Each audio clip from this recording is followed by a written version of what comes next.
All right, well, I'm very appreciative to be invited, first of all, but also that Jason spoke ahead of me. He did an excellent job, and it kind of illustrates, he, just like many people out in the country, would come across this information and think, I mean, this doesn't take a rocket scientist to figure this stuff out, and yet how come the IRS agents can't, you know? And it was actually Save a Patriot. There's another group back there in Maryland. I can't remember the name of it. But anyway, Save a Patriot and this other group had a flyer very similar to what Jason was showing you. It had a $10,000 reward. And then it gave all these facts, and it said, you know, please disprove any of these facts. I didn't care about the 10 grand. I was just interested in the information. Believe me, I really didn't care about the 10 grand. And then after I had read through it and researched it, I found that, wow, I can't poke a hole in any of this. So that's kind of what my talk is about tonight. And, you know, this isn't, as you could tell, hopefully from Jason's speech and mine as well, this isn't a sales pitch to take on the IRS. You'll see from my story that, you know, I got a few arrows in my back from tussling with them, and I wouldn't recommend it to anybody. But, you know, let your conscience be your guide.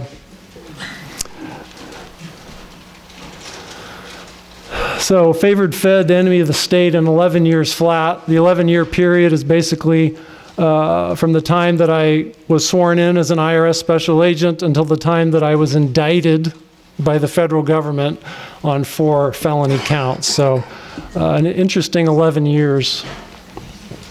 This was our class t-shirt during training back at Glencoe, Georgia. Thought it was kind of funny. Your worst nightmare, an accountant with a gun.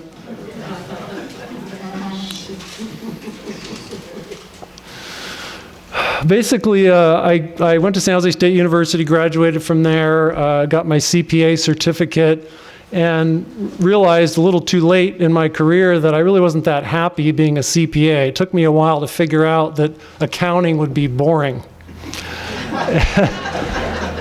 I'm a slow learner, so anyway, I decided, well, you know, I learned about these federal agencies and actually state agencies as well. They actually love accountants, and they give you something a little more exciting to do every day.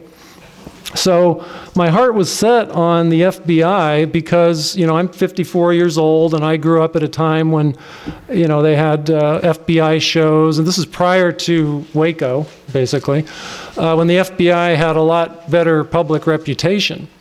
And they had TV shows, and it was just hot and heavy to be an FBI agent. So FBI was the one that I was most interested in pursuing. But I had a friend who was a special agent supervisor in the IRS Criminal Investigation Division. And he suggested that I apply, because again, I wanted a little more excitement in my life. So I decided to pursue some kind of law enforcement using my financial background. And so I went ahead and applied to the Federal Bureau of Investigation, and I also applied to the IRS Criminal Investigation Division. This was more of a backup plan pursuant to the advice of my friend. I really didn't want to work for the IRS. You probably can't imagine why. This is where I wanted to work. Now, the IRS had its own way of convincing people that they'd be a great agency to work for. They're the ones that went after Al Capone and, you know, Elliot Ness and all that. So that was one of their recruiting posters. Be an accountant with conviction. They're pretty clever at the IRS. So this is me being sworn in the Oakland, California office, November of 1993. This is my business card. My boss at the IRS got really mad because I put CPA after my name. I couldn't believe how upset he got. And he actually told me, if you can believe it, look, you're an IRS special agent now, you're not a CPA.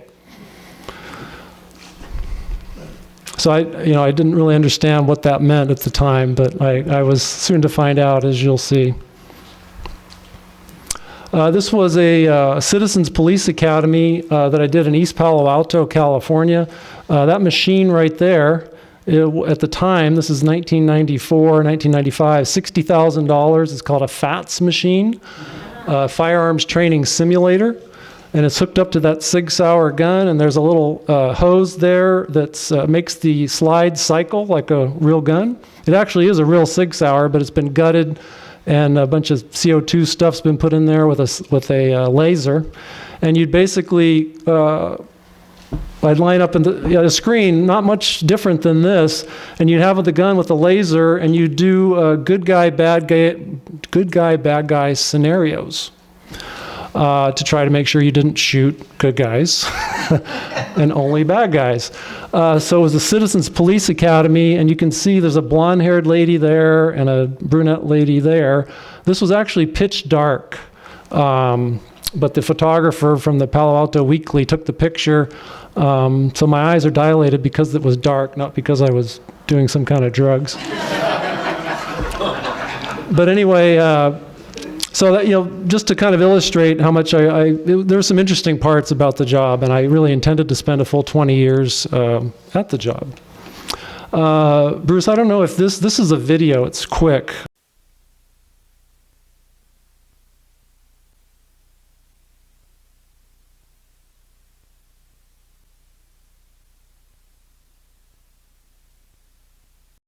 It's a pretty good video.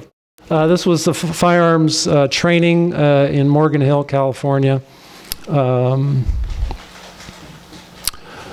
This is a family of terrorists, the Banister family. My brother John, he just retired from the California Highway Patrol in Gilroy as a lieutenant. My brother Jeff, he's the baby Banister brother, San Jose PD. My mom, Ann, in the middle. My dad, Ron, passed away just a few months before I went into the IRS, actually. Otherwise, he would have been pictured there with us. My brother, Jim, he's a battalion chief in the Daly City Fire Department. And then Pencil Neck Joe there with the gun and badge. So my mom, she was kind of upset because, surrounded by guns and badges. And then when I decided to resign from the IRS, she wasn't too happy about it. She really likes this picture, but I had better things to do. This is my Uncle Gary. He was retired from the Santa Clara County Sheriff's Department, 30 years. So you can see I come from good anti-government stock. This was my training. I'm going to kind of go through this quick to not keep you here all night. But I did, in case the IRS were to try to say that I'm, another bozo, just thinking that these income tax laws have a problem with them. Did pretty well there in training, 95% academic average. I was elected as president of both training classes back in Glencoe, Georgia. Looks like I skipped a problem there. Well, anyway, just pointing out here, there were some memorandums of appreciation, some commendations for my work there in training.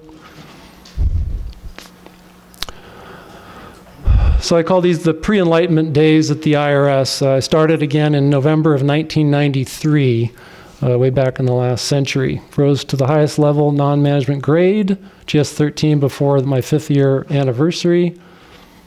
Recipient of Superior Performance Award, Sustained Superior Performance Award, recipient of the Top Athlete Award, Asset Forfeiture Coordinator, Organized Crime Drug Enforcement Task Force Coordinator, and Firearms and Defensive Tactics Coordinator. And I don't say this to boast, it's just, I wasn't just somebody that had my feet up on the desk and wanted to earn a government paycheck. I really wanted to work hard. I thought I could use my financial skills to protect our Treasury Department. I still believe that today. It needs protecting. So back in late 1996, I was listening to KSFO. If I could get KSCO better in those days than I get KSFO, I probably would have been a KSCO fan more. But my hat's off to KSCO. But KSFO was listening during my time as an IRS special agent. Back then in the 90s, there was a host named Jeff Metcalf. He's still around. I talk to him now and then, and some friends of his. He had a guest on DV Kid, and DV Kid was talking about the income tax, the Federal Reserve, the New World Order. I'm like, wow, this woman is a kook. This is back in the 90s, okay? So I'm driving around in my government car up and down the peninsula between San Jose and basically San Mateo County line was where the San Francisco office started, and I had transferred from the San Francisco office down to San Jose, so I'm driving up and down 101 and 280 and listening to KSFO. And if that doesn't make your brain fry to be listening to KSFO, but being an IRS special agent, I don't know what does. But she claimed on this show, and I had listened to Jeff for maybe a couple of years prior to DV being on the show. And he was always just very truthful, very honorable, former Green Beret, just a great guy. And always truthful, never found couldn't poke a single hole in anything that he said. But then he has DV Kid on his show and saying that the income tax is voluntary, the law doesn't require most Americans to pay it, and I'm thinking, lady, this tax ain't voluntary. Just look at my gun, my badge, bulletproof vest.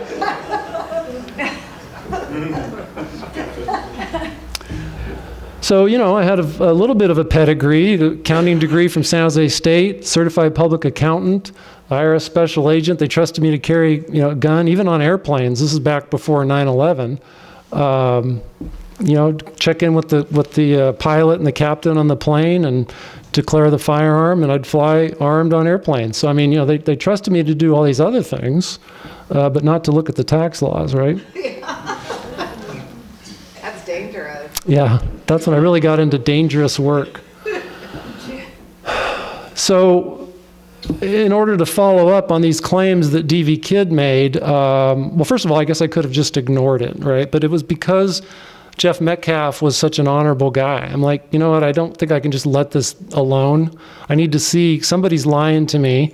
And since I am paid to be a criminal investigator, I should be able to tell who's lying to me and who's not. So Jeff Metcalf seemed like a truthful guy, but then he has this kooky DV Kid. I don't think that anymore, DV, just I did back then. Saying these things about the income tax, somebody's not telling the truth. Who is it?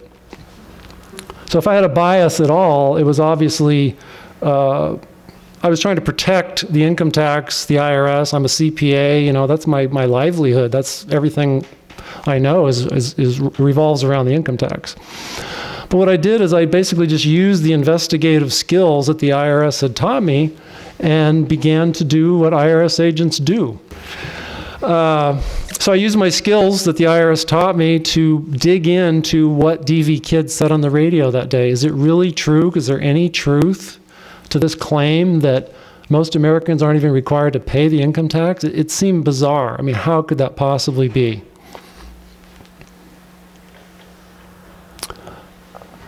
So I decided to go ahead and interview these people that the IRS called tax protesters.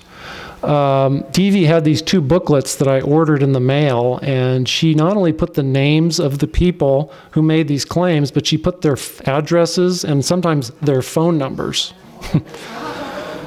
So I thought, well, that's kind of odd, because normally people that are lying don't like to give you all the information about them, right? So I thought that was odd.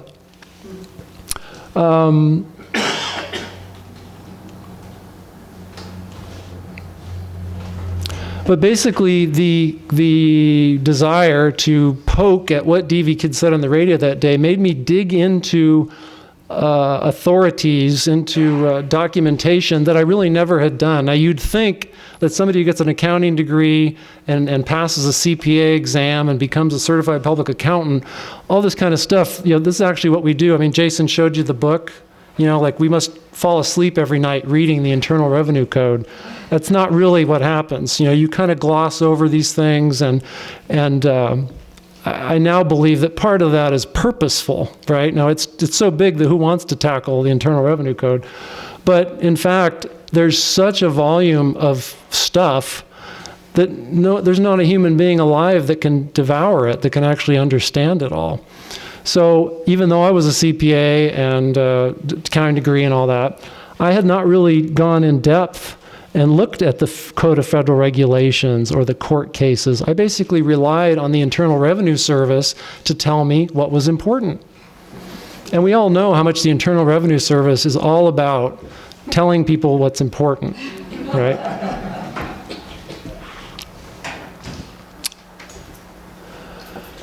So after about 2 years, all the way through 1996 and all the way through 1997, on evenings, weekends, I'd even take vacation days off, I dove into the regulations, the code, the court cases, all this evidence.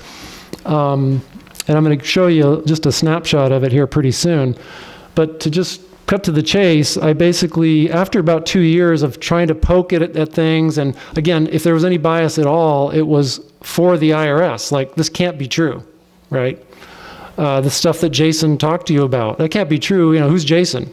He doesn't have any credibility. He's just some guy that got up here and spoke, right? Well, he keeps pointing to facts. Well, I checked out those facts, and I couldn't poke any holes in them either. So then again, I'm either a bozo who doesn't know what he's doing, or these facts are actually beginning to be, you can put them together into a puzzle and actually see what the picture on the puzzle is. So I prepared a report. It's about 95 pages long, and it synthesized just some, not all, because the report would be 9,500 pages long. Just a synthesis of some of what I encountered that caught my attention, that I thought, this doesn't seem right. There seems to be a problem with the way the IRS is enforcing and applying the federal income tax laws. And by the way, I agree with Jason wholeheartedly. The income tax and all the taxes in the Internal Revenue Code are 100% constitutional, and there's nothing wrong with them. It's the way the IRS enforces the laws. It's as if the laws apply to a group of people that's this big, but the IRS enforces the income tax in a circle this big. So in this report, I basically reduced it to 3 allegations. Constitutional limitations, that Jason mentioned. Most Americans not required to file income tax returns and pay income tax. I'll explain a little more why that's the case later in the presentation. 16th Amendment to the U.S. Constitution was never legally ratified, and the U.S. government finances its operations from the unconstitutional creation of fiat money, not with revenue from income taxes. How do you think that went over at the IRS?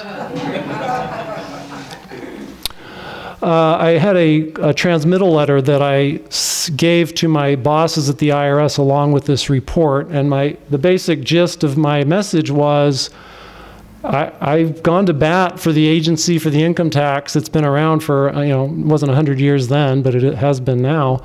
I've done my best to go to bat for the system, and I'm coming up with some very serious questions. And I did take an oath to support and defend the Constitution, and I don't know about everybody else here, but I remember that oath, and I took it to God, and I'm not, I don't mess around with that, and you guys shouldn't either.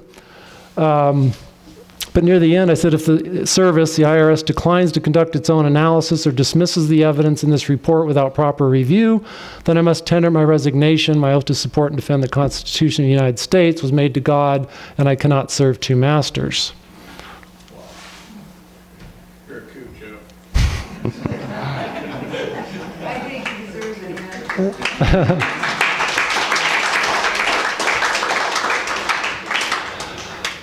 So what do you think the IRS did when I offered to resign if they wouldn't review my information? This was my boss, Paul Varvel, down there. And he said the Internal Revenue. Now, he told me that he didn't write this. He had people from above tell him what to write. This is kind of the way the IRS works. It's a top-down kind of thing. So when the IRS tells you that 2 lunkheads in Cincinnati caused all that scrutiny of all those conservative groups, don't believe it. It's top-down there at the IRS. So Paul, the chief, the upper-ups in Washington, through Paul, told me that the Internal Revenue Service will not be responding to your request and will provide you with the paperwork to tender your resignation.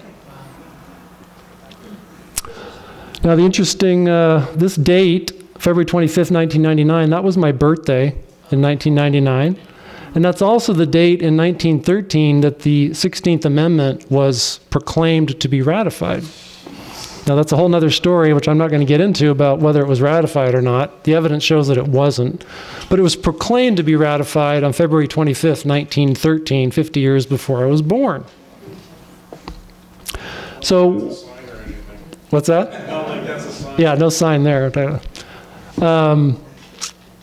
So when I presented the information, I was sincere then as I am tonight. It's like, hey, I just want to get to the truth here.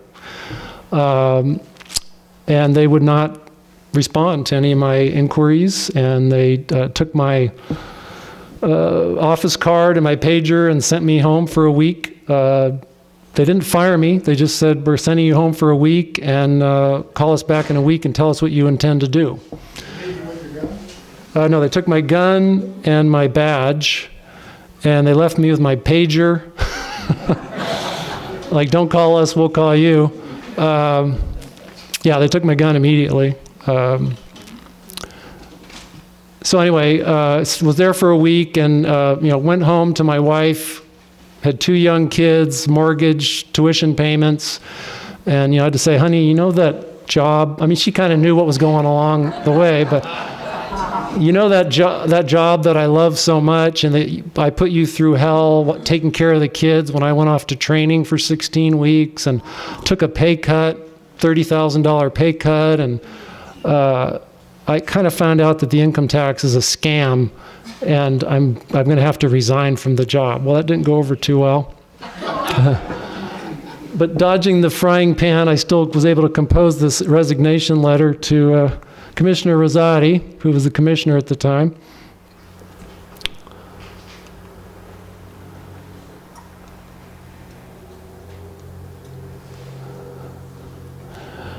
Based on the obvious futility of continuing to work for an agency that has standards and practices so different from what it professes, and standards and practices so contrary to my own, I'm officially resigning from the position of IRS Criminal Investigation Division Special Agent, effective as of the date of this letter. So I want to go over just briefly, because this isn't a class and I don't have a lot of time, and I hope you'll do more research and study on your own time. But just the basic conclusions that I've come to after years of taking arrows in the back. The average working American is not liable to pay the federal income tax. The law clearly states that only Americans who are liable, actually anyone who's liable to pay the income tax, is required to keep records and file returns. So you might ask, well, does the IRS agree that you must be liable for a tax before being required to file a tax return? Yes, they do. In the 1040 instruction booklet, cleverly hidden there, something called the Disclosure, Privacy Act and Paperwork Reduction Act Notice. And there it is. You must file a return for any tax you are liable for. That's what it says. That's the IRS's instructions. They're explaining to you, pursuant to the Privacy Act, the Paperwork Reduction Act, these are acts passed by Congress that require government agencies to do certain things. One of those things the IRS is required to do is tell you what law requires the information that you're supposed to be giving them. So they didn't like having to do this, but they have to do it. Few people, unfortunately, read the Privacy Act, but there's some real nuggets in there. Another conclusion, 16th Amendment was fraudulently ratified, and even if ratified properly, it did not expand federal taxing power. And as Jason pointed out earlier, that's because the Supreme Court said that the 16th Amendment did not expand federal taxing power. Not me, not Jason, not anyone else. That's what the Supreme Court says, and I'll show you a few samples. Brushaber case. The provisions of the 16th Amendment conferred no new power of taxation.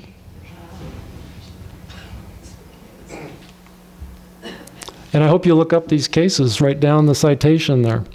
The 16th Amendment does not extend the taxing power to new or accepted subjects. Peck and Co. v. Lowe. The Eisner case, as repeatedly held, the 16th Amendment did not extend the taxing power to new subjects. The other thing to consider is that most Americans don't even have income, as that term is defined over and over and over again by the United States Supreme Court. In the Stratton's Independence case, the gains derived from capital, from labor, or from both combined. That's what income is. In the Eisner case, a gain, a profit, something of exchangeable value, proceeding from the property, severed from the capital, being derived, that is received or drawn by the recipient for his separate use.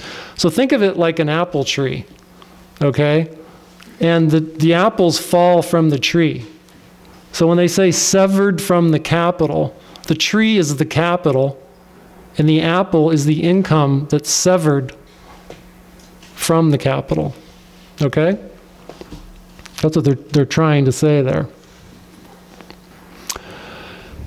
So anyway, once I did go ahead and resign from the IRS with that letter, that's when they collected the rest of my belongings and went out the door February 25th, 1999, never to return again. Had to scramble after resigning because I expected to have that job for 20 years. I was resigning after about 5.5 years. And so I had to scramble to make ends meet to, pay for my family's needs. So I got a website, and this is back in 1999 when the internet wasn't all that old, and kind of put my name out there. And I guess interestingly enough, because when you work for the IRS, then everybody thinks you know everything about the IRS. And I didn't. I mean, I knew quite a bit, maybe more than the average Joe, but not all that people thought. But nevertheless, when you work for the IRS, people call like crazy. I know there's all kinds of people with IRS problems, sadly. Another thing that happened is that I got a fair amount of publicity of people wanting to interview me.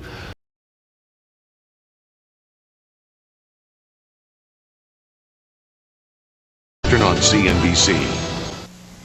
Welcome back to Special Report. As 130 million Americans dot the I's, cross the T's, and staple the W-2s onto their income tax returns, an increasingly vocal minority are doing none of the above. Using an argument known as the 861 position, these non-taxpayers, as they refer to themselves, are not paying an increasing share of the $300 billion that the IRS claims tax cheats cost the U.S. government every year. This tax honesty movement includes some curious members, including our next guest, a former IRS special agent, Joseph Banister, joining us today from San Jose. Also joining us, a true conservative congressman from Texas who favors total elimination of income taxes and has said that income taxes violate the U.S. Constitution. Congressman Ron Paul of Texas. Gentlemen, nice to have you with us. Thanks for joining us. Thank you. Thank you, Maria. John, let me begin with you. You used to work for the IRS. What makes you say that most Americans don't have to pay income taxes?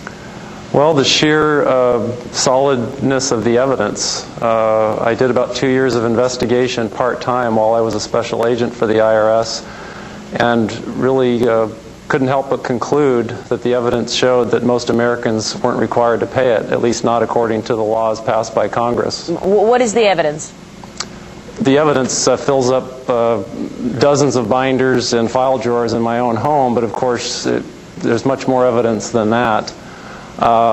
Evidence about liability statutes, what form is actually required by Americans to file.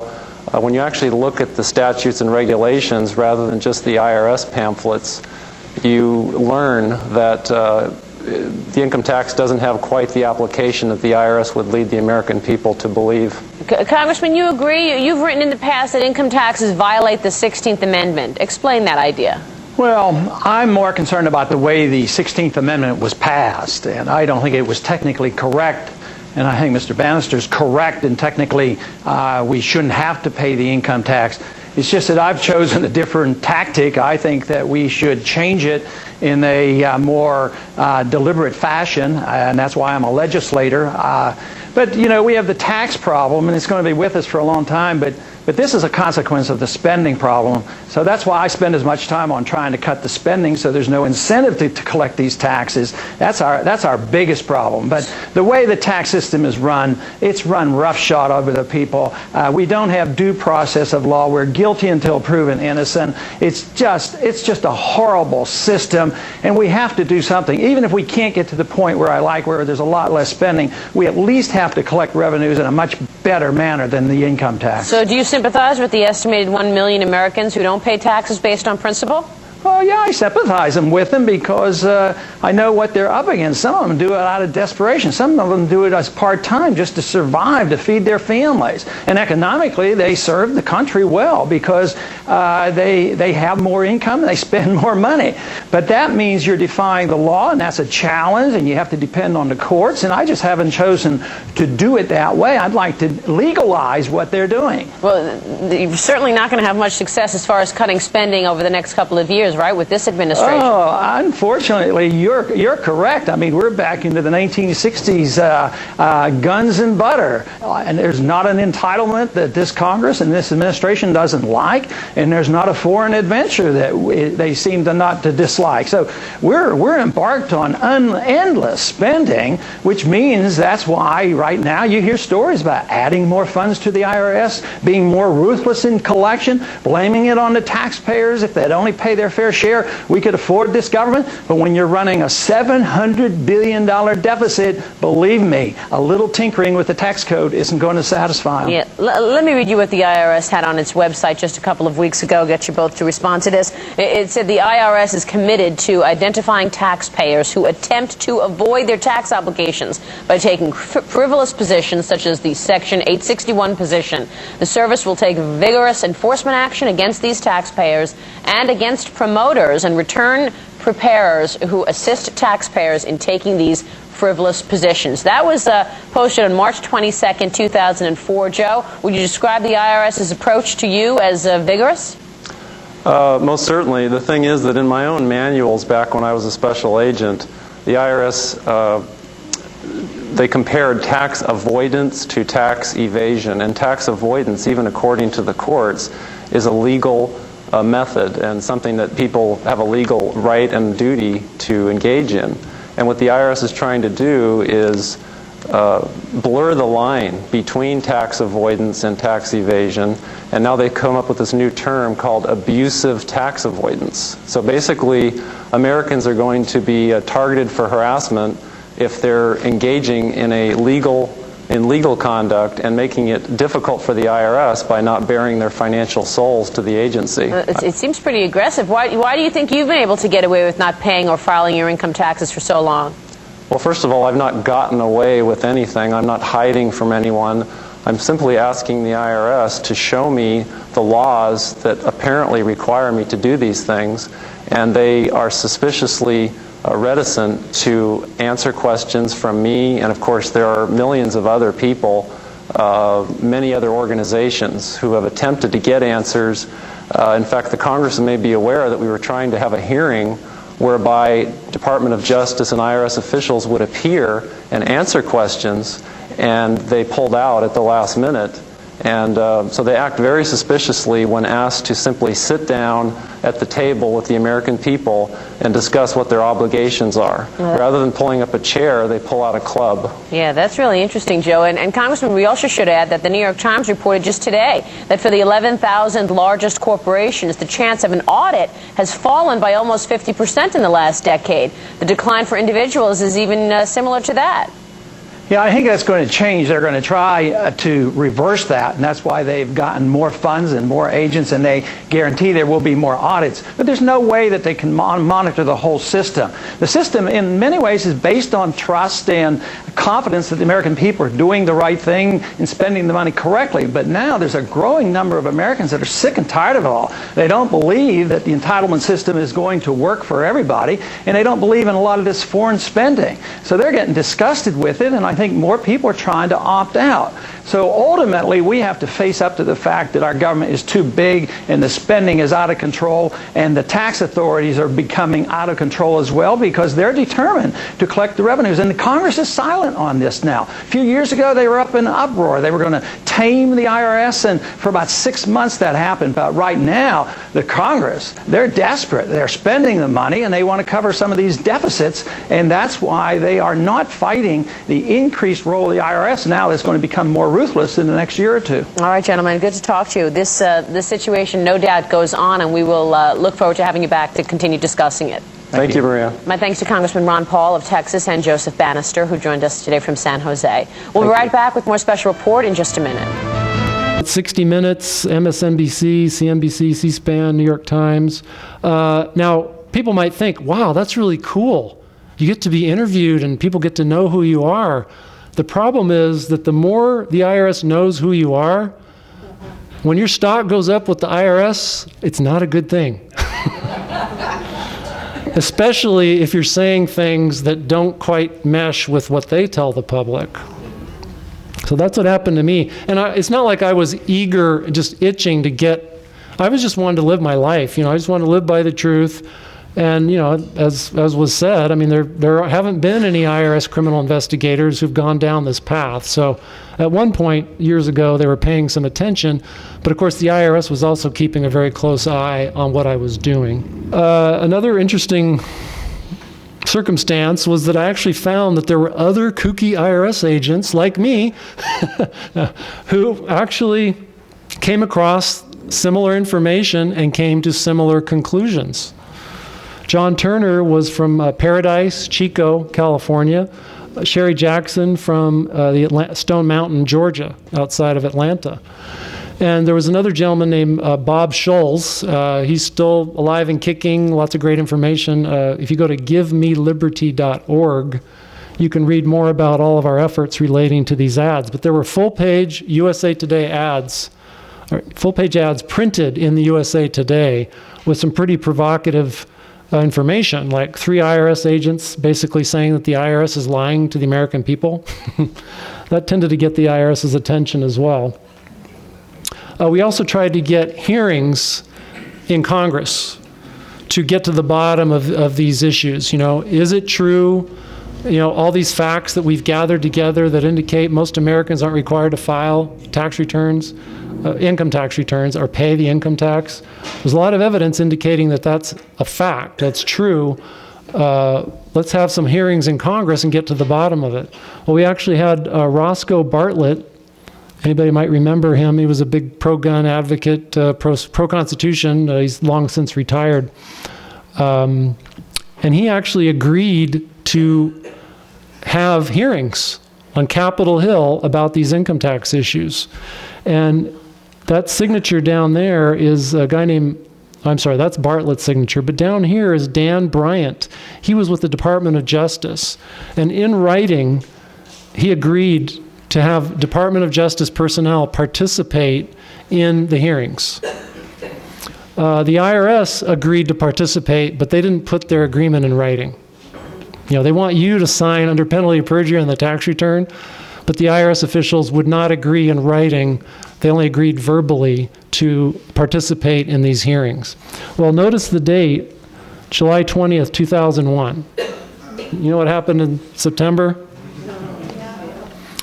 So, long story short, the hearings were scuttled, and they used the 9/11 tragedy as the reason.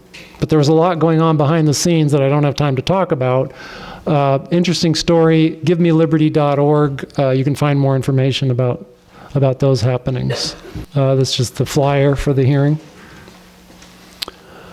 So as you can imagine, the IRS had just about enough of questions and scrutiny, and there were a lot of people were involved in this. As I showed you, other IRS agents, lots of brave, hard-charging Americans that were just trying to get to the truth. And the IRS didn't like that one bit. So they showed their displeasure to me by indicting me with 4 felony counts. There's a lot more here because this indictment covers both me and a client of mine, Al Thompson. So this is everything they hit us with. My charges were 4. There were 4 felonies wrapped in there. Conspiracy and preparation of 3 false income tax returns. Little love tap from the IRS. Sorry.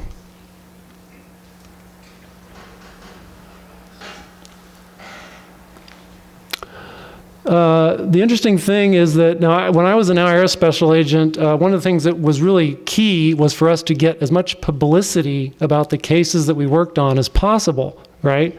Because if you get Dr. Jones in Santa Cruz, hopefully there's no Dr. Joneses here, to be indicted on tax charges, everybody in Santa Cruz is going to know about it, right? So Dr. Jones is going to face what he's going to face, but think of all the people you can frighten by publicizing Dr. Jones's plight. So now I was in the barrel, and they went all out with the publicity.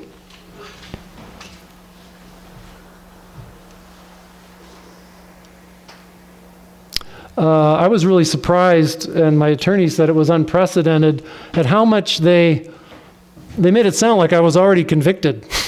This was the indictment press release. Blatant and far-reaching defrauding of honest taxpayers, and that was from the U.S. Attorney in Sacramento. Joe Banister, former IRS agent, knew exactly what he was doing. That's from Mark Everson. If we have time, I got a great video with Mark. Anyway, so they really know how to put a press release together and make you look really bad. This is the video.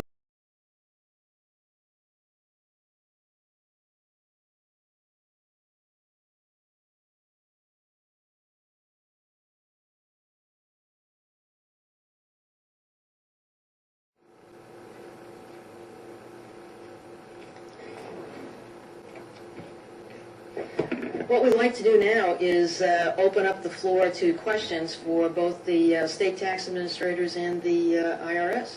Yes. Mark? Yeah, it's fine. There are a group of people standing outside today who assert that no law requires you to pay taxes and that you will not answer their petition to the government as to whether they're required to pay taxes. Are they required to pay taxes? Well, and what do you say to them?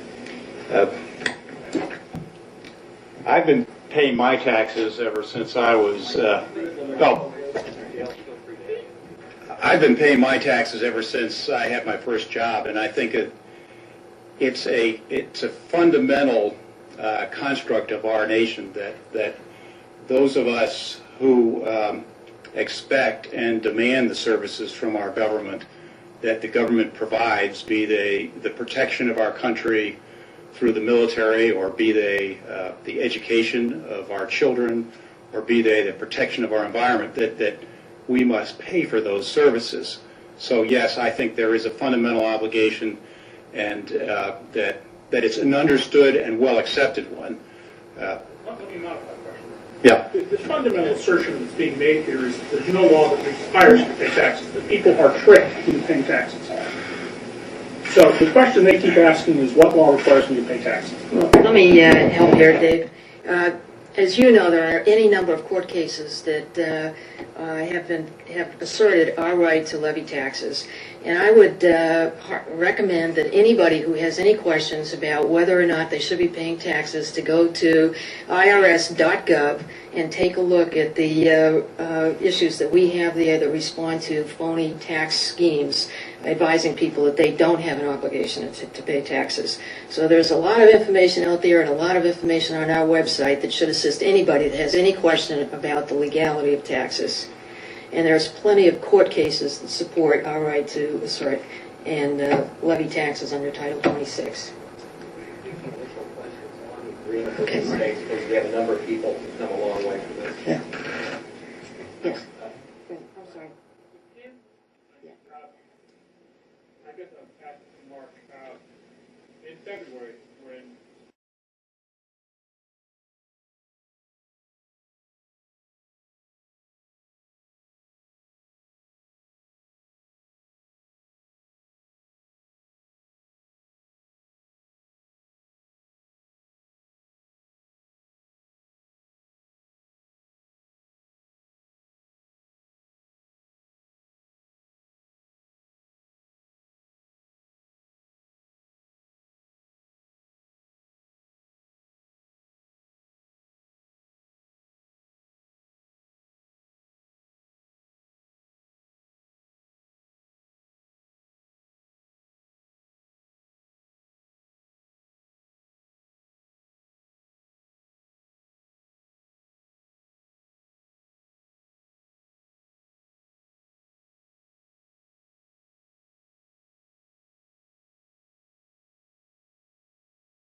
So conspired to defraud the United States by helping the client to stop withholding from his workers' paychecks.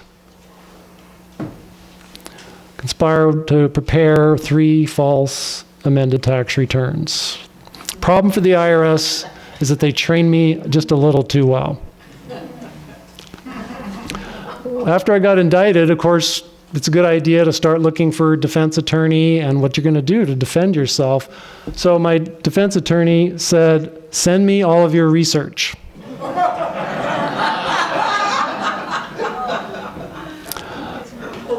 So they were located in Milwaukee, Wisconsin, and I was living in San Jose, California at the time.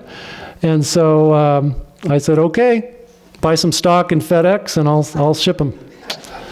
But that's all my research. So if you have to do a little homework after the speech, you're not going to feel too bad. Highlights of the trial: the prosecution tried to disqualify one of my defense attorneys on the eve of trial. Day before we're supposed to go to trial, the IRS decides that they're going to take one of my attorneys away. They were not successful, thankfully. But it goes to show you what kind of dirty tricks that the government's capable of. 28-year veteran IRS agent could not point out anything false in the tax returns that I prepared. Remember, 3 of the 4 counts were that I prepared false income tax returns, and their 28-year veteran expert couldn't point out anything false in the returns. Yet here I am facing, 5 years in Club Fed. They can't even get their star witness to show anything false. Witness after witness testified that they observed no conspiracy between me and my client. Well, imagine that. There was no conspiracy, so how could anybody see one? But it just goes to show you what the IRS is willing to drum up if they indeed want to. Prosecution brought forward no evidence of the existence of any conspiracy. The case investigator, Sean Breslin, I used to work with this guy. We used to shoot firearms together. We used to train together, and he was the one that was what they call the case agent, the main agent investigating me. He got up on the witness stand, and he said he encountered no evidence that the IRS was impeded, impaired, or obstructed. Well, that's what I was accused of conspiring to do. This is all under oath. The jury's kind of going,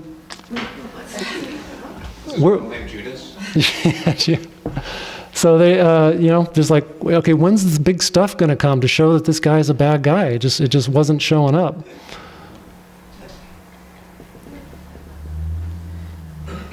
And yeah, when you're part of a conspiracy, proving it is there has to be elements of the crime they're supposed to meet. He couldn't testify that any of the elements were encountered during his investigation.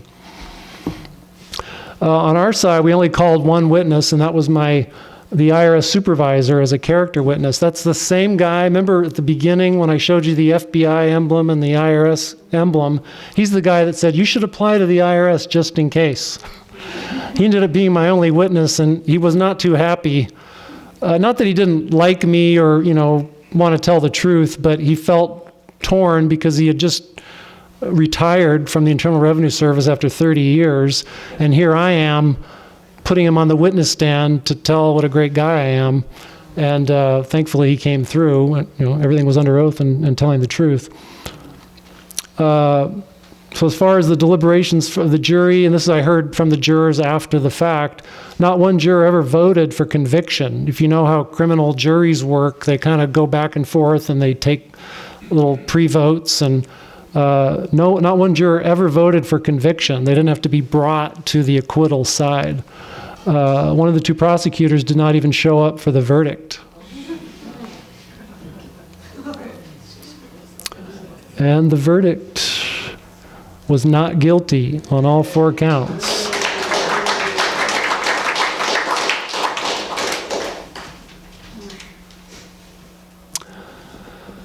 So there was I don't know if you can even imagine, I really couldn't until I went through it, what it's like to be indicted and just have, I remember writing a letter to the parents of one of our sons that was maybe in 7th grade at the time. Like, you might have read in the paper that I got indicted. Just things you never think about, like what are your kids going through at school, and just, anyway, it was bizarre. But I jokingly say there was one consolation for enduring all the injustice that they brought on me or against me, and that was the media's accurate and truthful account of my acquittal. Did you get any sleep before the... No, the question was, did I get any sleep? I spent about 7 months with my attorneys preparing for the trial. And during the trial, which I think lasted around 7 days, you'd maybe get a couple hours sleep, and the attorneys would get even less. It's a nightmare. Of course, we didn't feel, you can never over-prepare for a final exam like this. So anyway, but that's the Sacramento Bee. You can always depend on them to... What year was that, Joe? 2005. June of 2005 was my trial and acquittal. Now there was another, I think I have another article. The headline's a little more unbiased. Just jurors acquit ex-IRS agent.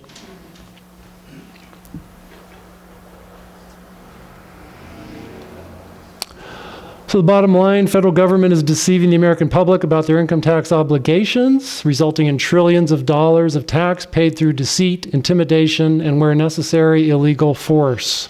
Hundreds of billions, if not trillions of dollars worth of property taken illegally.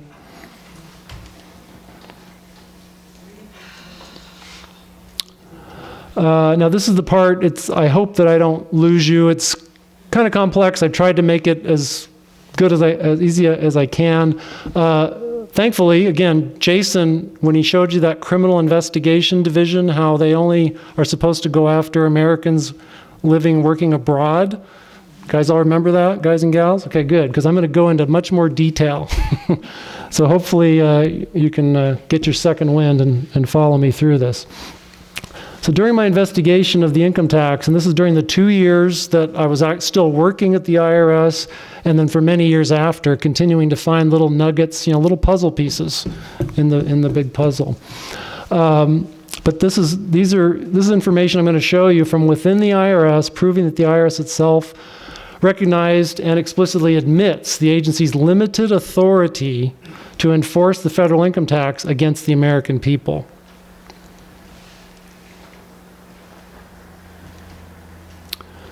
Okay, there are actually 2 criminal investigation departments within the IRS.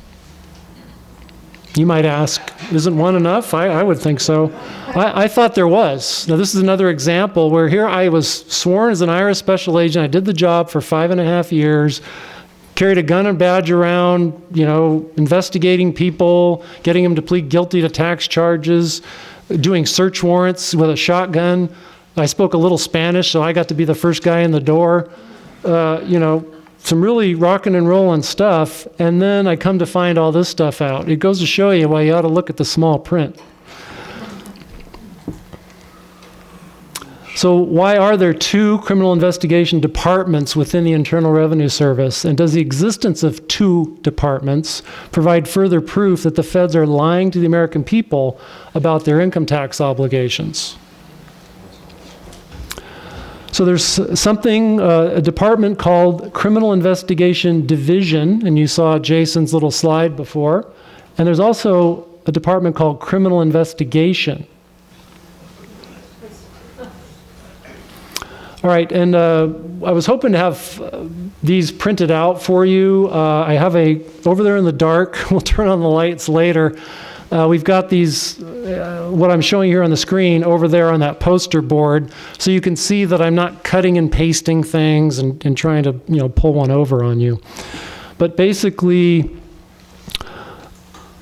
this cluster of squares is an assistant commissioner for various different kinds of things that the IRS does, okay? You see the commissioner and the deputy commissioner, and then there's these 3 officers, and then there's these little lines here, and then there's all this cluster of different kinds of assistant commissioners who have their own purview relating to tax enforcement, okay? Now, this box here is the Assistant Commissioner Criminal Investigation. This box down here is the Assistant Commissioner International.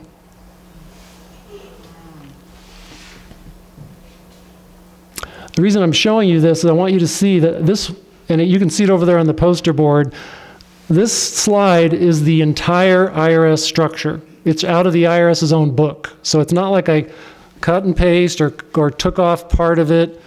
It's the entire organization. And there are two departments, one that is in this box and another one that's in this box. And I'll give you a little better detail coming up here.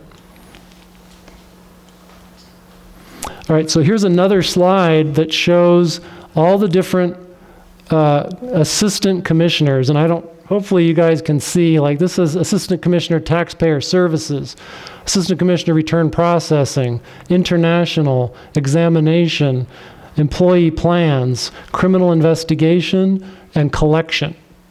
Okay? Makes sense. Big organization like the IRS, it's got a commissioner. He or she has to have a bunch of little assistant commissioners doing various parts of the work there. It's a little blow up of the different assistant commissioners. All right, so Assistant Commissioner International, that was one of those assistant commissioners. This is the flow chart of everybody below the Assistant Commissioner International.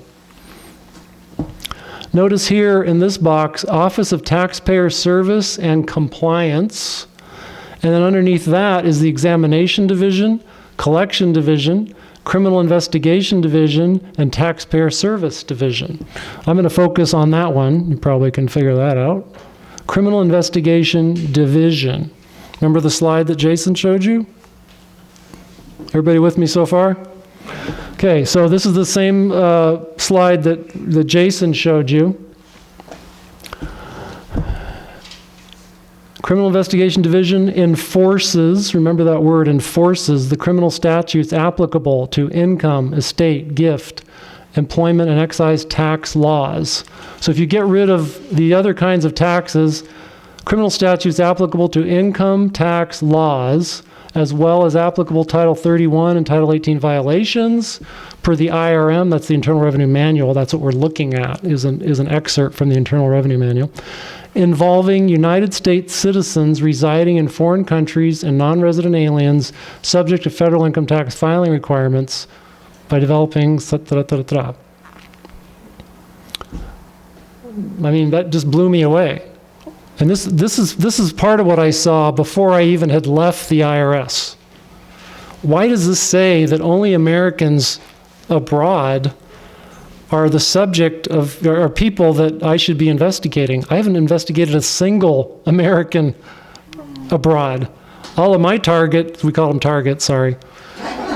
All of my investigative targets were, Mr. and Mrs. Jones and Mr. Smith and like that doesn't make sense. But it all, when you put the puzzle pieces together, the picture becomes clearer and clearer. So anyway, that's just a little zoom in on the same language. So that is what the IRS Criminal Investigation Division is responsible for. But wait, I said that there were two criminal investigation departments in the IRS. So let's look at that organizational chart one more time. This cluster, all the different assistant commissioners. By the way, that's the full chart. So you can see, it goes all the way to the bottom, all the way to the top, all the way to the side. That's everything. And that's back in the 90s. That's when I copied these documents.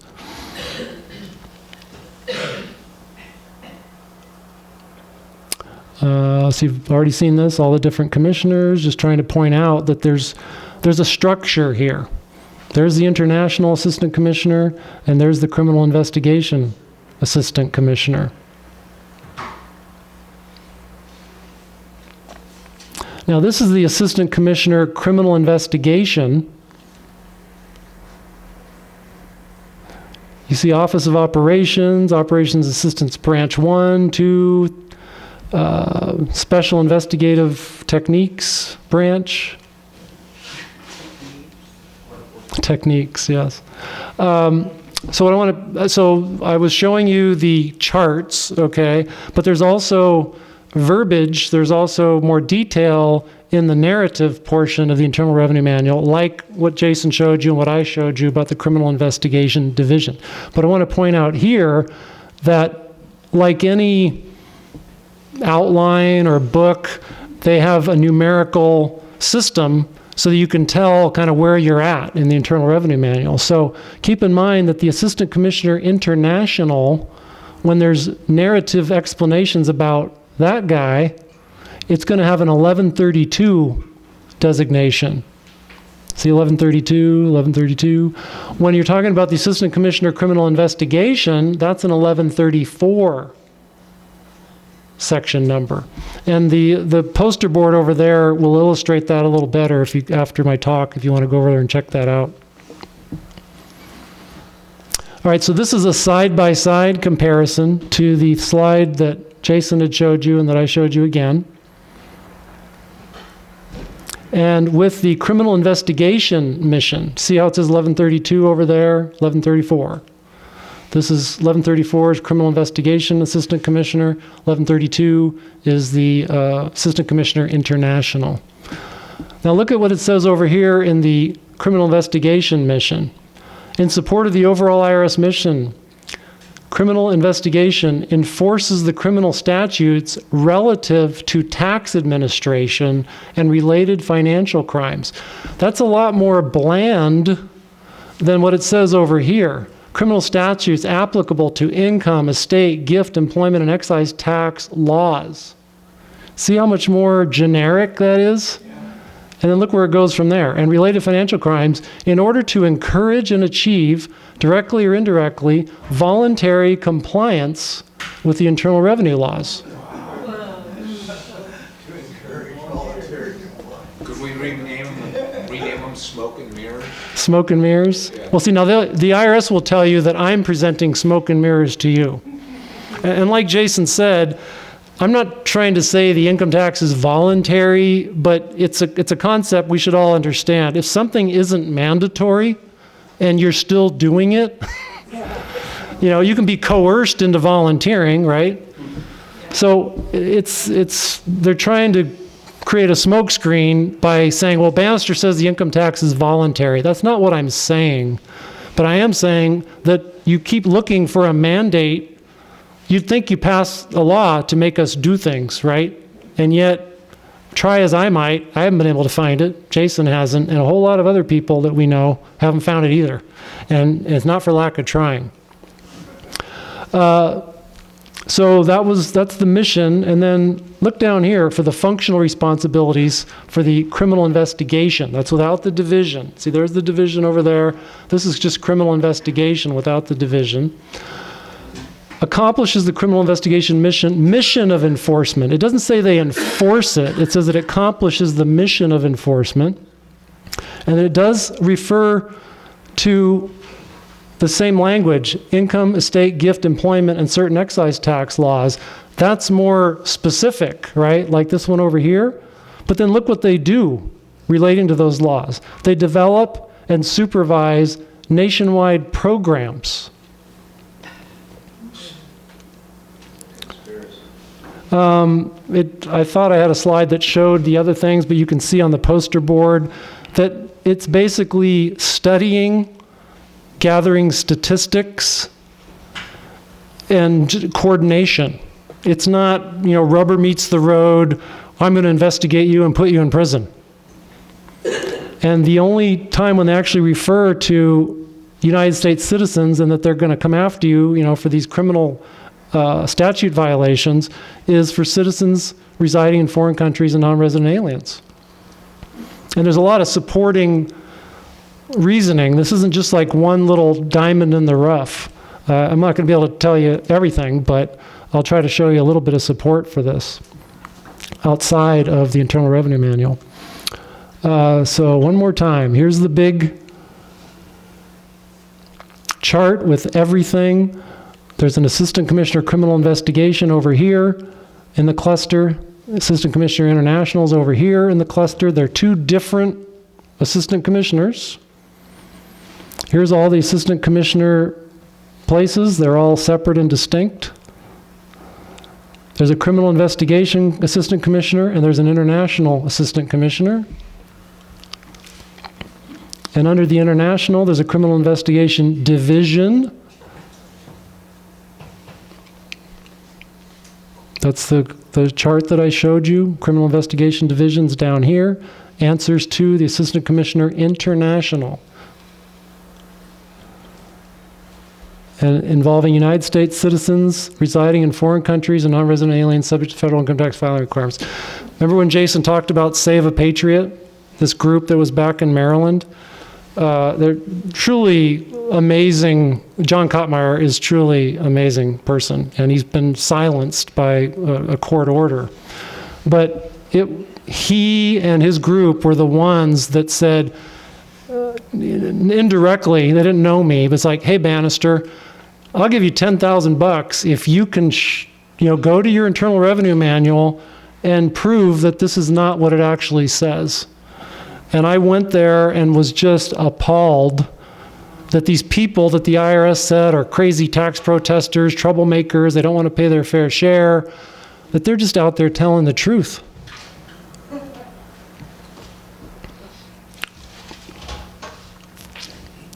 Okay, then under the Assistant Commissioner Criminal Investigation, there is criminal investigation.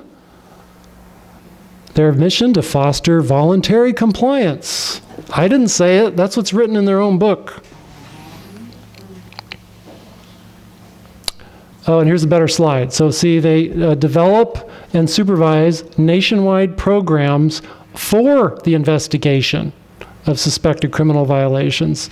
Development of information concerning the extent of criminal violations. They do studies. They tabulate statistics. They coordinate things.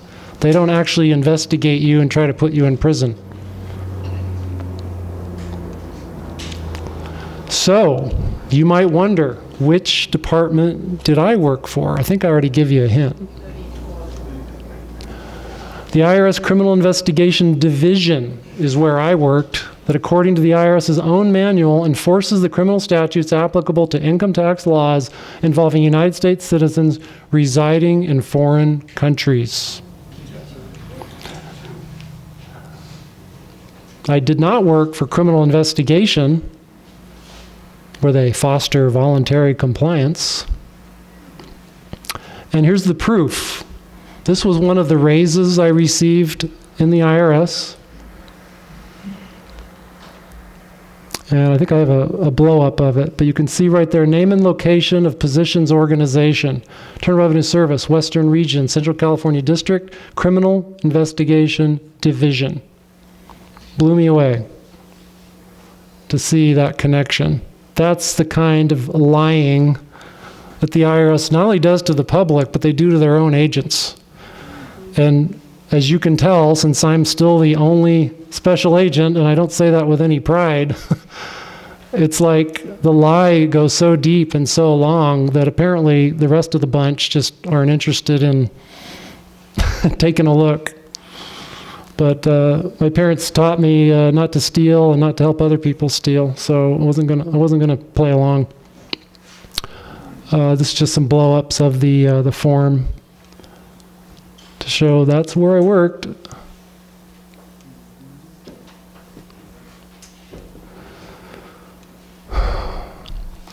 So this will be a little more of an explanation. Have I lost anybody? Is everybody still okay? Was that too boring? Okay. I guarantee you won't hear this from anybody else. So hopefully you can stay up till the end. So you might ask, like, well, is this just an oversight, a loophole? You know, how could this be? How could they have in the bowels of their own manuals and documentation, recognizing that their actual enforcement authority is so limited? Why? Why is that? And the reason is because they had to create an organizational chart that matched the limited authority that the headquarters realizes that they have. They're not going to tell the agents this, and they've had to keep this scam going for decades and decades. So there's been a lot of continuity to it. But the bottom line is they had to create an organizational chart that matched what the law allowed them to do. But they didn't let the average Joe look at this stuff.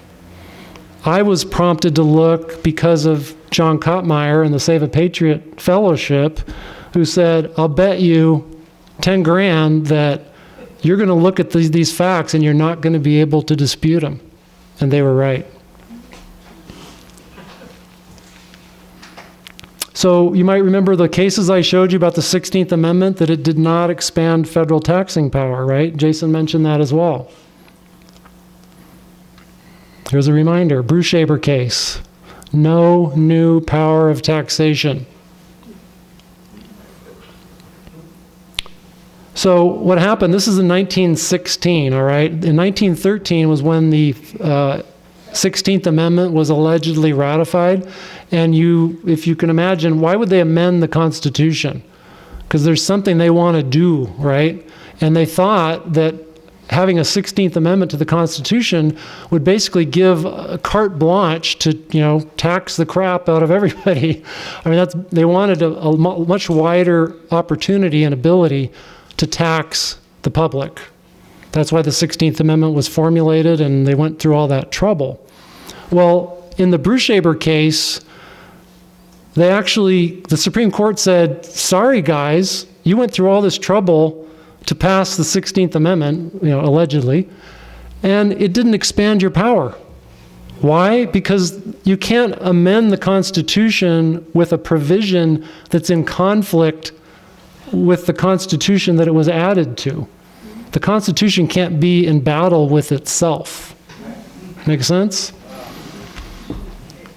That's a layman's, interpretation, but that's basically what they were saying. And that's why those cases have never been overturned, because the 16th Amendment didn't give the power that the government claims that it did, so says the Supreme Court. Now, because there was this huge push to get the 16th Amendment passed so they could start, taxing everybody like crazy, They in 1913, they passed an income tax act that in fact did tax the average American living and working in the United States, taxed everybody. But then in 1916, after the Bruchaber case, they changed the law and backtracked. They constricted it to only tax non-resident aliens and foreign corporations. And when I'm showing you those charts, this is the remnant, the leftover after all these years of lying. The IRS is admitting, at least in its own internal documentation, that its power has always been limited to that. But its public voice to all of us is, you better file and pay on the 15th, or we're gonna do harm to you, and they do. And that's why this isn't a sales pitch to take on the IRS. They do harm to you, but they are lying to you.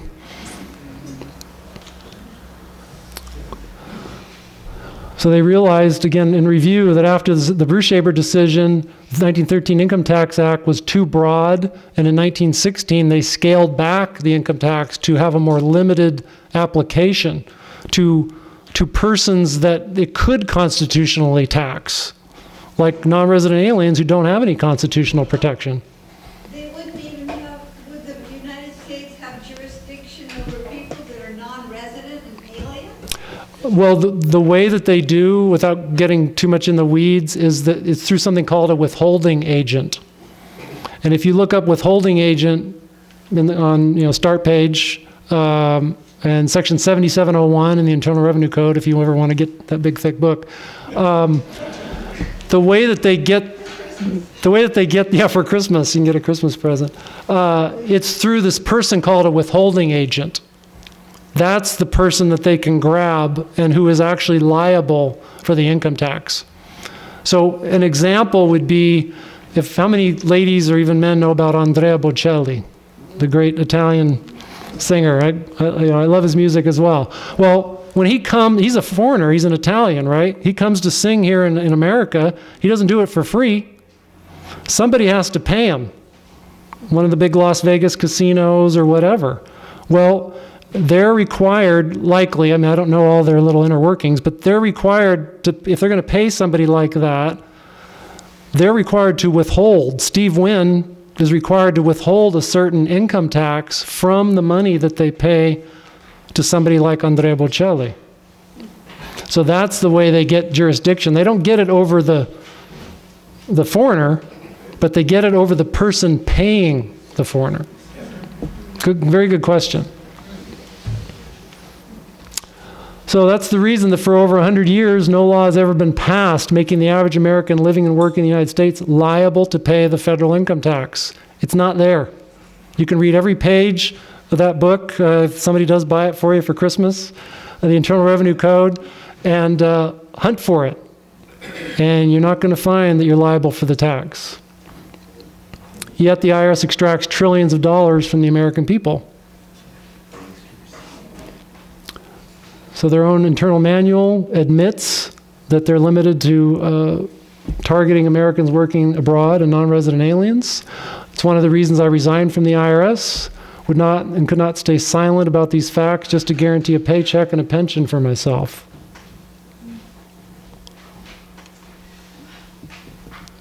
This is another interesting little fact. I worked there in the 1990s, okay? And there was a law that was passed in 1998 called the IRS Restructuring and Reform Act. Now, it looks like everybody in this audience is old enough to remember when we didn't have computers, and we didn't have internet, and we didn't have email. Remember how exciting it was to have email? Well, the government, especially the IRS, they were quaking in their boots because all this information was locked up in their offices. Nobody ever even knew it was there, let alone looked at it. But with the advent of the internet and the information that people can get out of the government if they can take the time, if they can expend the effort, well, what happens when the government is told, hey guys and gals, a lot of this stuff is going to have to go up on the internet so that people can see it? What do you think the IRS was thinking, the ones that know, that, uh-oh, I don't want to put that chart up there. I don't want to put up that section that says what the Criminal Investigation Division is really authorized to do. So the IRS Restructuring and Reform Act, or the acronym was RRA 98, if anybody wants to look it up. But that was passed. The public was told, oh, the IRS is they do a lot of bad things, and we need to restructure them to make them better. That was what the public was told. My theory, having worked on the inside, was that they were actually quaking in their boots, knowing that that information that was salted away in a law library on Market Street in San Jose was going to have to be put up on the internet at some point, and they had to take the deck of cards and play 52 pickup with it, so that people couldn't, erase the trail, take the broom to the trail of breadcrumbs for Hansel and Gretel. That's what they were really up to. Yes, sir. Quickly, I remember hearing that on 60 Minutes. We were going to see a kinder and gentler IRS.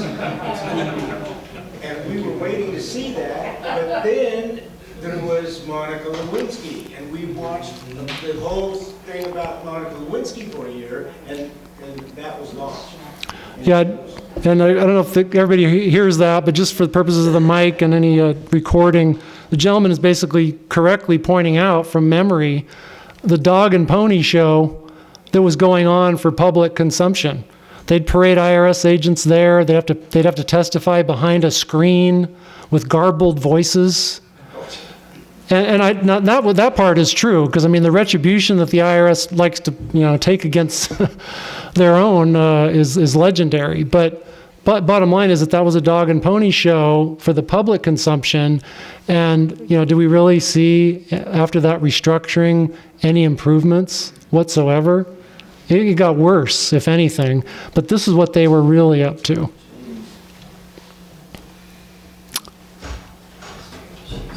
So just to show you, again, for anybody that just loves to do research, it was in the 105th Congress. Short title, this act may be cited as the Internal Revenue Service Restructuring and Reform Act of 1998. Congress and the IRS worked together to restructure the IRS to bury the structure that I just showed to you so that virtually no one would be able to connect the dots in the future. This is just a little interesting. This Lowell Weicker, he was an attorney. I mean, he had a pedigree that just wouldn't stop. So this is his testimony in the Senate.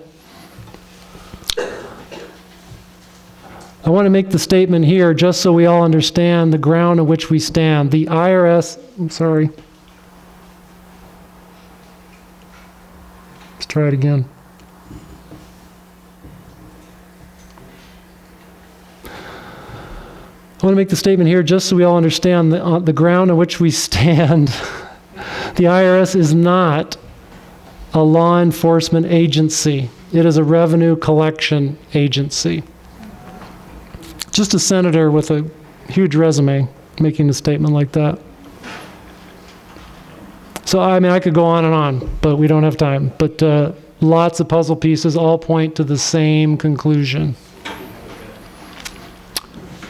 So, as far as educating yourself after in the future, truth-attack.com is a great website. It was founded by a gentleman named Tommy Cryer, an attorney who, like me, learned that the income tax was a scam, like me, stopped cooperating, and like me, was charged by the IRS with criminal violations, and like me, was acquitted.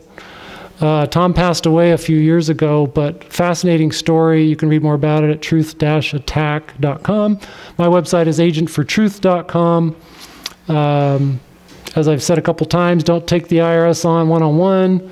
Stay off the radar screen if you can help it. It gets harder and harder to do as we go further and further into the future. My main purpose is to hopefully do something to infect the jury pool. That's what all of you are, potentially. Most of you probably don't want to have anything to do with jury duty. But you never know when you might be put on a jury like the people were put on a jury in my case. And most of them were actually government workers.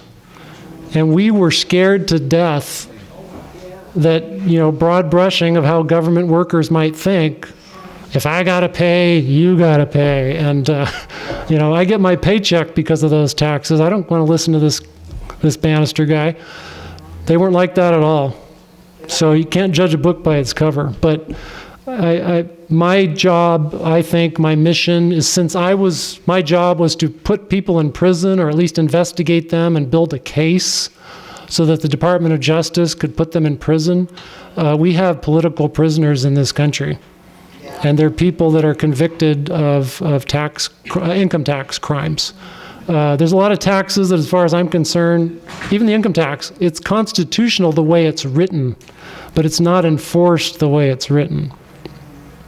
So my job is to infect the jury pool, to try to plant seeds with you, and I hope that you'll talk to other people.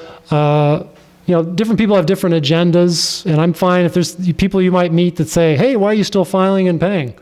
That's just not my message, okay? You all have to do what your conscience tells you to do. But one or more of you might sit on a jury in the next couple of years, the next 5 years. And if somebody's accused of something related to the income tax, it'd be nice if those little seeds begin to germinate and you at least give that defendant a listen. At least listen to what they have to say and don't dismiss it as somehow, crackpot or they were just doing it to not pay their fair share, because that's not the case. Insist on seeing the law. Right, insist on seeing the law. You're talking about FIJA, aren't you? The question is about FIJA. That's a Fully Informed Jury Association. Certainly, the more informed jurors are, the better. FIJA is a well-known organization. I'm not sure if they changed their name to something else, but if you look up that acronym, FIJA, Fully Informed Jury Association, it's another good thing to look at. Be aware that when you serve on juries, a lot of times they're going to ask you, are you a member of FIJA? Or they don't want informed jurors. So as you inform yourself, try to do it discreetly. That's a good word, exactly. Let's see, I think I'm about at the end. I always talk about the spiritual toolbox. That's what carried me through, was my faith in Jesus Christ, and that's what worked for me. That we have commandments, these Christians do, but I think the rest who aren't Christians might like those commandments as well. To not steal from people, certainly not bear false witness, and I felt that's what I would be doing if I stayed at the IRS and stayed silent about this. Always encourage people to be a good example to your fellow Americans. Watch your back and your wallet. I think Jason had asked, how many people saw America Freedom to Fascism? Yeah. Quite a few. Really, how many people have told 2 people about the movie? Okay, that's pretty good. How many people have told 5 people? I love Santa Cruz. Okay. How many people have told 10 people? Yeah. Oh, man. Okay. We showed them the movie. That's great. Are you glad that you told people about it? Is it a pretty good educational tool? Very good. Okay.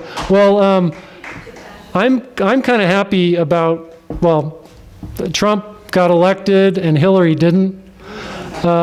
Hillary would have absolutely taken the deep state and all the attacks against people who actually care about the Constitution to a whole new level. And I don't know how many of you were paying attention to what was going on during the Obama administration, where they were targeting patriots, veterans, returning veterans, just regular everyday Americans were the terrorists. So we've come a long way, but the deep state, as you've heard that term, is still there, especially in the IRS. And you may have also heard how Google and Facebook and Twitter are censoring. So even though we may have a government that is ever so slowly maybe becoming honorable again, very slowly, you've got these big corporations that are just as bad. So really, we can't stop this fight to have free speech and educate our fellow Americans. We're still going to face a lot of hurdles in the future. So anyway, that's America Freedom to Fascism. Keep telling people about it. I actually had dark hair when that was filmed. I have a radio show on truthfrequencyradio.com, Saturdays at high noon, Central Time.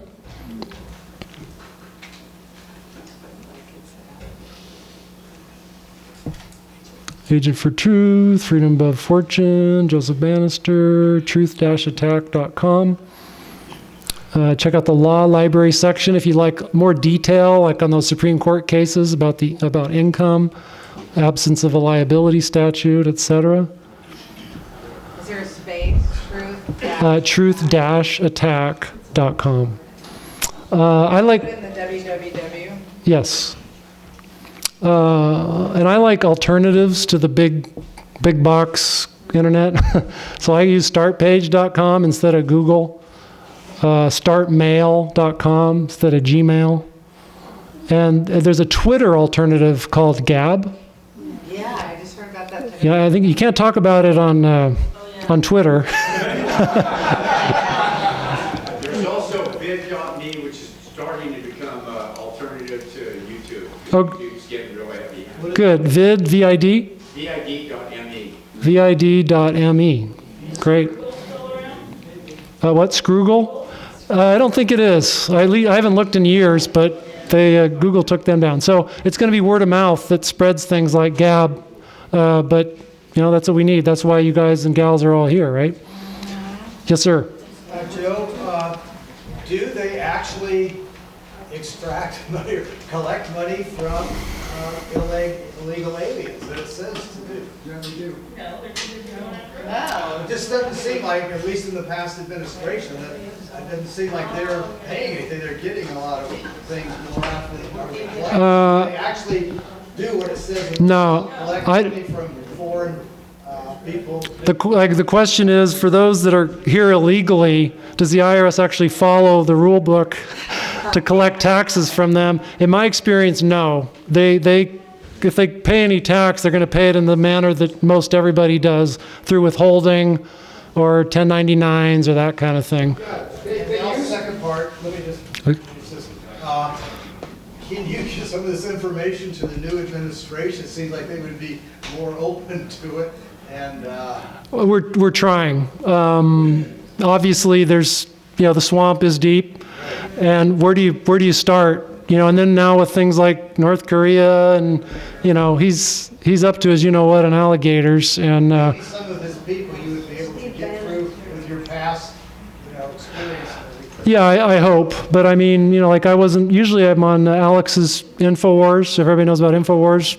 Usually on there once a year at least, but this year they're just so busy with other things that I wasn't invited. So, you could always drop a line with them and say, hey, where's that Joe Banister guy? I haven't seen him in a while. Have they attacked you in any way since the court case? Have they done anything to badger, harass? See all the arrows in my back? The question was, have they done anything since the court case? Oh, yeah.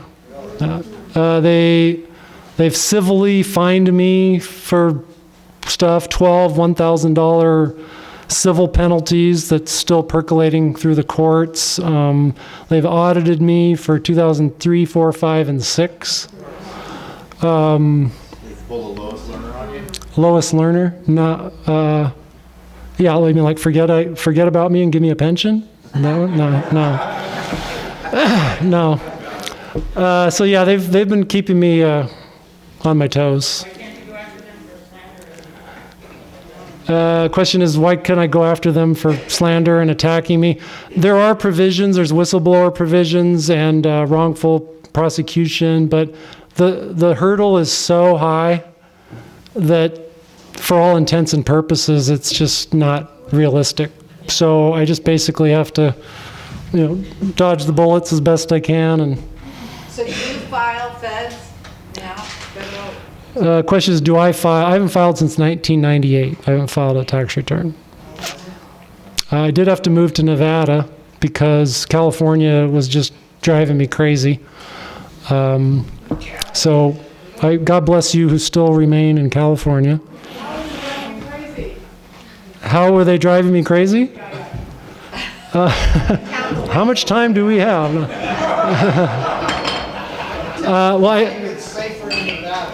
Anyway, I think I'm just about done here, so I just want to make sure I wrap that up.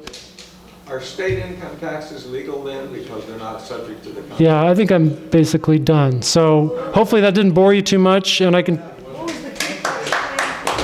Oh, okay.